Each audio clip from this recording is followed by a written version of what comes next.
क्या आपने कभी सोचा है कि एक भारतीय योगी कैसे पश्चिमी जगत में ध्यान और योग का संदेश लेकर आया और लाखों लोगों के जीवन को बदल दिया?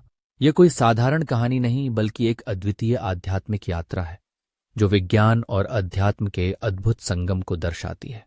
जब योगानंद जी ने अमेरिका की धरती पर कदम रखा तब किसी को अंदाजा नहीं था कि वे आने वाले दशकों में पश्चिमी समाज में योग और ध्यान को इस कदर स्थापित कर देंगे।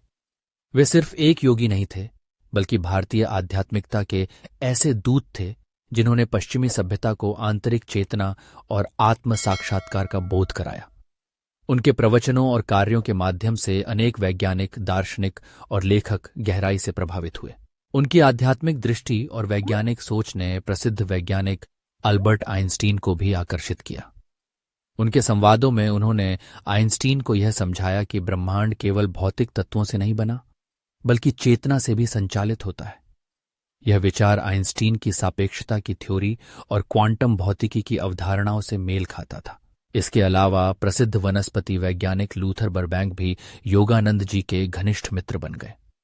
बर्बैंक ने अपने प्रयोगों में यह पाया कि पेड़ पौधों पर प्रेम और सकारात्मक ऊर्जा का गहरा प्रभाव पड़ता है। योगानंद जी ने इसे ध्यान और आध्यात्मिक ऊर्जा के साथ जोड़ा और सिद्ध किया कि हमारे विचार और भावनाएं भौतिक संसार को प्रभावित कर सकती हैं।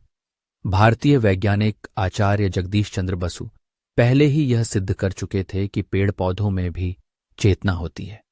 योगानंद जी ने उनके कार्यों का हवाला देते हुए पश्चिम में आध्यात्मिकता और विज्ञान के बीच इस गहरे संबंध को स्पष्ट किया।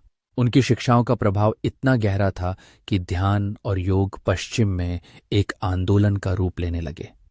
उन्होंने अमेरिका और यूरोप के विभिन्न विश्वविद्यालयों और संस्थानों में आत्म साक्षात्कार और ध्यान पर व्याख्यान दिए।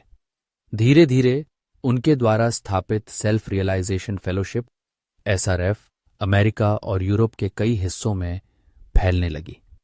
योग और ध्यान को केवल आध्यात्मिक दृष्टिकोण से ही नहीं बल्कि मानसिक और शारीरिक स्वास्थ्य के लिए भी अपनाया जाने लगा।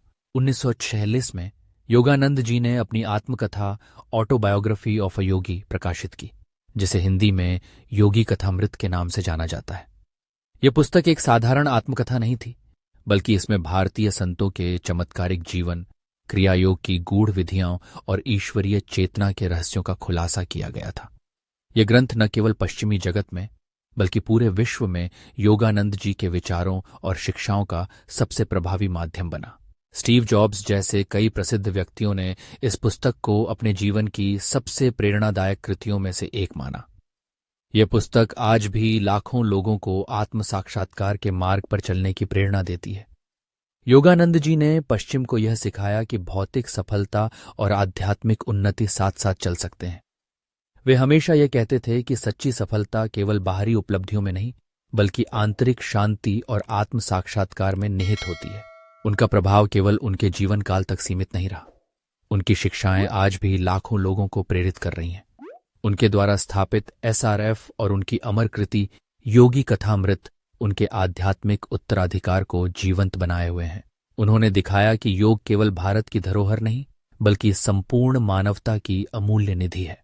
अगले भाग में हम जानेंगे कि योगानंद जी के जीवन के अंतिम वर्षों में क्या हुआ, उनके गुरु श्री युक्तेश्वर जी का पुनः प्रकट होना और उनके अद्भुत अनुभव कैसे थे।